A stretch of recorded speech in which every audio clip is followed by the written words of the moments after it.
Hello बच्चों, let's read the question. The question says, two electric bulbs, each designed to operate with a power of 500 watts in 220 volt line, are connected in series with a 110 volt line.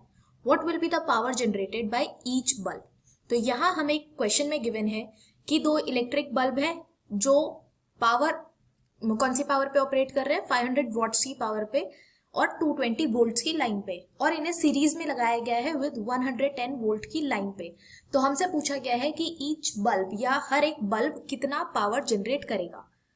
तो अगर हम इसका circuit diagram draw करें तो first bulb ये है और second bulb इसके साथ सीरीज में लगाया गया है, तो दूसरा बल्ब ये है और इसे लगा दिया गया है 110 वोल्ट की लाइन के साथ, 110 वोल्ट की लाइन के साथ। अब इनकी जो पावर है ये है 500 वॉट्स की एंड इसका वोल्टेज है 220 वोल्ट्स का। मतलब ये मैक्सिमम जो वोल्टेज बियर कर सकते हैं वो कर सकते हैं 220 वोल्ट्स की, और सेम पावर एंड वोल्टेज जो है वो दूसरे वाले बल्ब की भी है। तो ये चीजें हमें गिवन है और हमें हर एक बल्ब पर पावर कितनी जनरेट हो रही है वो कैलकुलेट करना होगा। तो इसके लिए जो की कॉन्सेप्ट हम यूज करेंगे वो यूज करेंगे power is equal to V square by R. तो सबसे पहले हम इस इक्वेशन को यूज करके हर एक बल्ब का रेजिस्टेंस निकालेंगे इसकी मार्किंग्स के अकॉर्डिंग। तो अगर हम रेजिस्टेंस निकालना चाहते हैं तो हम लिखेंगे वी स्क्वायर बाय पी। तो इसकी वोल्टेज लाइन हमें गिवन है 220 वोल्ट्स, दोनों की हमारी सेम है, तो 220 multiplied by 220 divided by power इनकी हमें गिवन है 500 की। तो अगर हम इसे सॉल्व करें तो ये 0 0 0 एंड 0 ये यहाँ से कैंसिल आउट हो जाएंगे, तो ये आ जाएगा 22 मल्टीप्लाइड बाय 22 डिवाइडेड बाय 5। तो इतना ओम का हमारा रेजिस्टेंस आ जाएगा एक बल्ब का।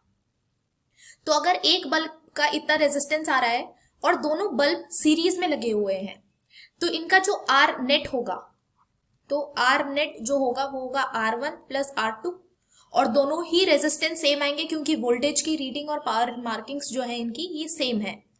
तो R1 प्लस R2 अगर हम करेंगे तो जो नेट रेजिस्टेंस आ जाएगा वो आ जाएगा 2 multiplied by 22 multiplied by 22 divided by 5 ohms. तो इतना हमारा आ जाएगा टोटल रेजिस्टेंस, और इसे अप्लाई किया गया है 110 वोल्ट की वोल्टेज लाइन से। तो यहां से हम करंट निकाल सकते हैं V is equal to I R. तो इसे हम दूसरा की कॉन्सेप्ट यूज कर सकते हैं V is equal to I R, that is Ohm's law. तो V equal to I R से हम लिख सकते हैं I is equal to V by R. तो वोल्टेज हमें गिवन है 110 वोल्ट्स की और रेजिस्टेंस हमने कैलकुलेट किया था 2 इंटू 22 इंटू 22 डिवाइडेड बाय 5 है। तो ये 5 जो है ऊपर चला जाएगा न्यूमरेटर में। तो न्यूमरेटर में जब ये चला जाएगा तो इसमें जो करंट की वैल्यू आ जाएगी वो आ जाएगी 25 डिवाइडेड बाय 44 एम्पियर्स। तो इतना करंट पूरे सर्किट में फ्लो करेगा। अब हमारे पास करंट आ चुका है और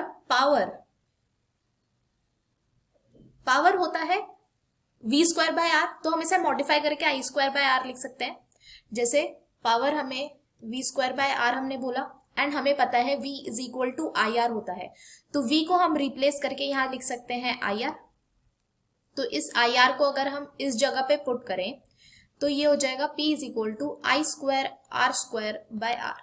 तो ये आर आर यहां से कैंसिल हो जाएंगे तो पावर आ जाएगा आई स्क्वायर आर। तो वही सेम चीज हमने यहाँ अप्लाई करी। तो अब यहाँ हम वैल्यूज पुट करते हैं। तो I की वैल्यू, हमारी करंट की वैल्यू जो आई थी वो आई थी 25 डिवाइडेड बाय 44। तो इसका होल स्क्वायर है तो हम इसे 25 डिवाइडेड बाय 44 फिर से लिख लेंगे। और रेजिस्टेंस ऑफ ईच बल्ब वो कितना था 22 मल्टीप्लाइड बाय 22 डिवाइडेड बाय 5। तो यहाँ से ये 2 बच जाएगा, यहाँ से ये 2 बच जाएगा एंड 5 5 25।